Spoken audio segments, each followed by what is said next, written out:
शहरातील गर्दीच्या वातावरणापासून थोडं दूर शांती आणि प्रकृतीचा अनुभव घेण्यासाठी तसेच पक्षी निरीक्षणासाठी लोक या गार्डन मध्ये येतात. 270 एकर मध्ये पसरलेलं हे ठिकाण हैदराबादच्या प्रमुख पर्यटन स्थळांपैकी एक आहे. जवळपास 600 प्रकारच्या वनस्पती इथे आपल्याला पाहायला मिळतील. वॉटरफॉल पासून ते जिम बोटिंग पर्यंत खूप साऱ्या इंटरेस्टिंग गोष्टी आपण जाणून घेणार आहोत, तर व्हिडिओ शेवटपर्यंत नक्की पहा. हॅलो फ्रेंड्स, नमस्ते. मी आहे प्रतीक्षा आणि स्वागत आहे पुन्हा एकदा माझ्या नवीन व्हिडिओमध्ये. तर आज मी आलेले आहे हैदराबाद येथील कोंडापूर या ठिकाणी असलेल्या बोटॅनिकल गार्डनला. या ठिकाणी खूप साऱ्या गोष्टी आहेत एक्सप्लोर करायला. माझे व्हिडिओ तुम्हाला आवडत असतील तर लाईक शेअर कमेंट करायला विसरू नका.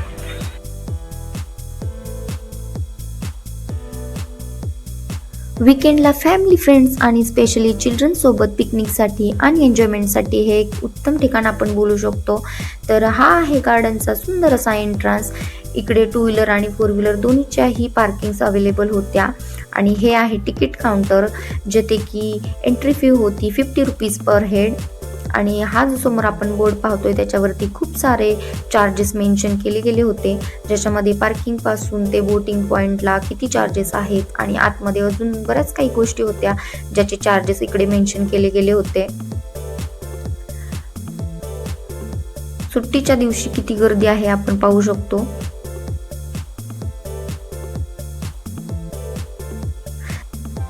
जवळपास 600 प्रकारच्या वनस्पती आणि 150 प्रकारचे पक्षी आपल्याला या गार्डन मध्ये पाहायला मिळतात. तर ज्याच्यामध्ये खूप साऱ्या प्रकारच्या औषधी वनस्पती सुद्धा आहेत, बांबू प्लांट आहेत, ताडाचे वृक्ष सुद्धा आपल्याला पाहायला मिळतात.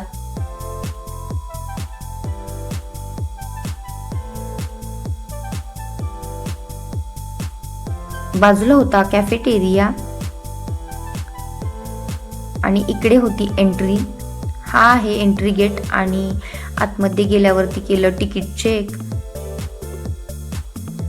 आणि फायनली आलो आतमध्ये. तर या बाजूला होता असा बोर्ड ज्याच्यावरती इथल्या एरियाची माहिती अशी मेन्शन केली गेली होती. आतमध्ये गेल्यावरती राईट साईडला आपण पाहू शकतो हा भालू सारखा दिसणारा वॉटरफॉल, जो की आहे सध्या बंद, कारण आत्ता वाजलेले आहे दुपारचे 3:30 आणि हा वॉटरफॉल इव्हनिंगमध्ये 5 ते 6च्या टायमिंगला ओपन केला जातो पर्यटकांसाठी. तर पुढे व्हिडिओमध्ये आपल्याला तो नक्की पाहायला मिळेल.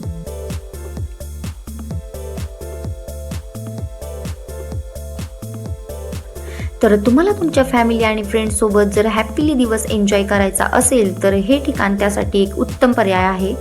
तर हे पाथ आहेत वॉकिंगसाठी. मॉर्निंग आणि इव्हनिंगमध्ये वॉक करण्यासाठी सुद्धा लोक या गार्डनमध्ये येतात.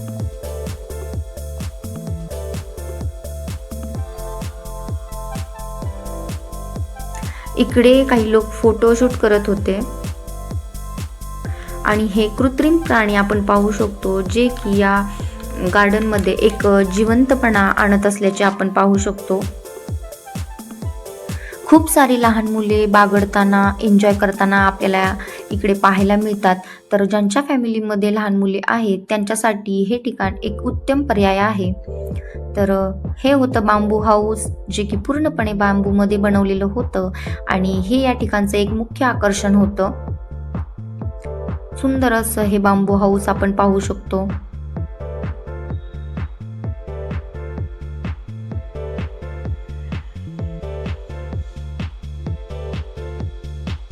ठिकठिकाणी गार्डनची माहिती आणि दिशा दर्शवणारे असे बोर्ड्स होते.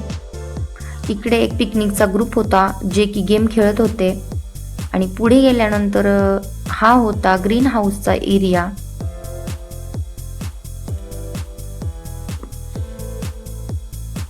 इकडे अशा प्रकारे ग्रीन हाऊस आहेत जे की दुर्मिळ वनस्पतींच्या संवर्धनासाठी आणि संशोधनासाठी एक महत्त्वाचे आहेत, ज्यामुळे लोकांना विविध वनस्पतींची माहिती मिळते. या गार्डन मध्ये जवळपास 19 सेक्टर आहेत, ज्याच्यामधील 5 सेक्टर हे पर्यटकांसाठी खुले केले गेलेले आहेत, ज्याच्यामध्ये औषधी वनस्पती, फळांची झाडे, बांबू किंवा ताडाचे वृक्ष देखील आहेत. तसेच जलीय वनस्पती सुद्धा शामिल आहेत.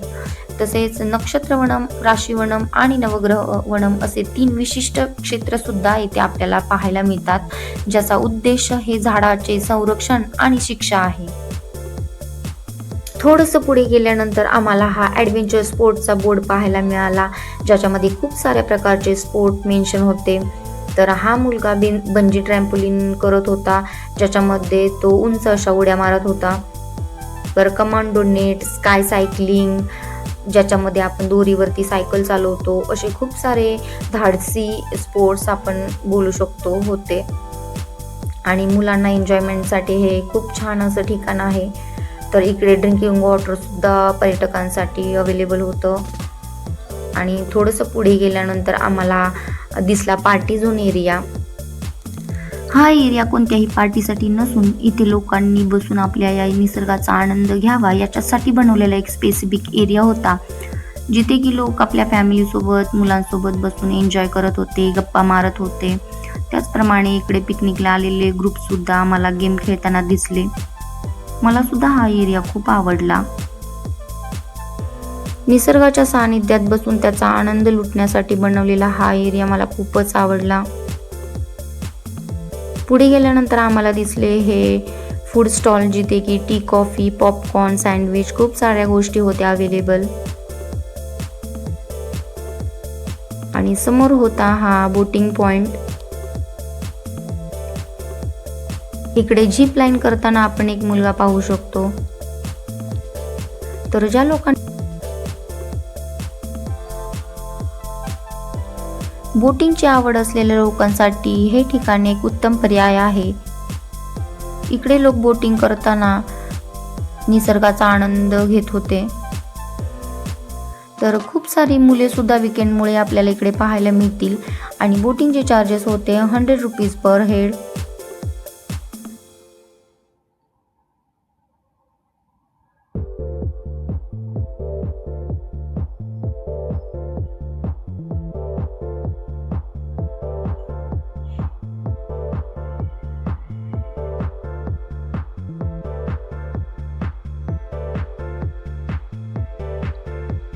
नैसर्गिक ठिकाणांची आवड असणारे लोक इकडे व्हिजिट करू शकतात. ही आहे ओपन जिम, जिथे की लहान मुले आपण बागडताना पाहू शकतो.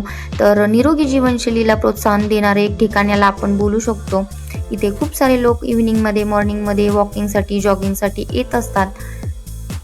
आणि हे आहे वनस्पती आणि पक्षी उद्यान, जे की 3 एकरच्या परिसरामध्ये पसरलेलं होतं. झाडामध्ये कोरलेले हे पक्षी किती सुंदर आहेत तुम्ही पाहू शकता. काही मोर सुद्धा या बागेमध्ये बागडत होते.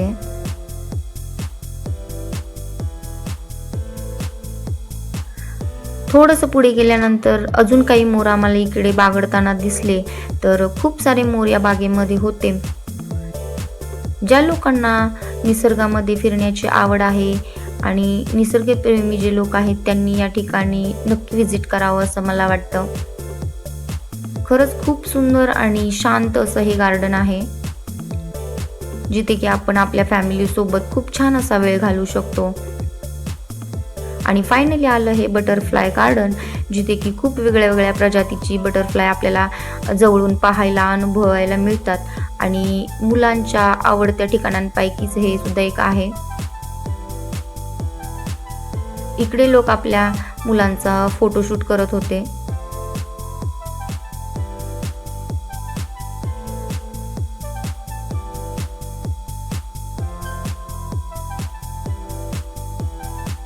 युफोर्बिया मिली प्लांटचा बगीचा किती सुंदर फुलांनी बहरलेला आहे. आणि पुढे गेल्यावरती होता हा चिल्ड्रन प्ले एरिया, जिथे खूप साऱ्या ॲक्टिव्हिटी होत्या लहान मुलांसाठी. तर आपण पाहू शकतो मुले किती एन्जॉय करत आहेत. आणि फायनली आलो आम्ही इकडे एक्झिट पॉईंटकडे.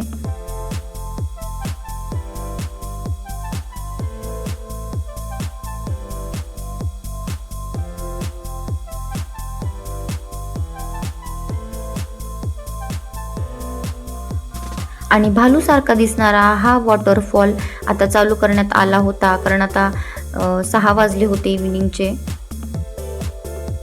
किती सुंदर व्ह्यू आहे तुम्ही पाहू शकता.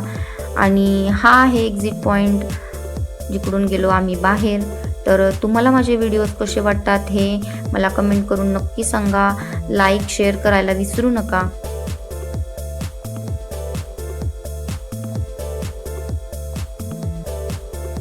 तर सुट्टीच्या दिवशी एन्जॉयमेंट एन्जॉयमेंटसाठी सुंदर असं हे ठिकाण आहे. आणि तुम्हाला हे बोटॅनिकल गार्डन कसं वाटलं हे कमेंट करून मला नक्की सांगा. माझे व्हिडिओ तुम्हाला आवडत असतील तर चॅनलला सबस्क्राईब करायला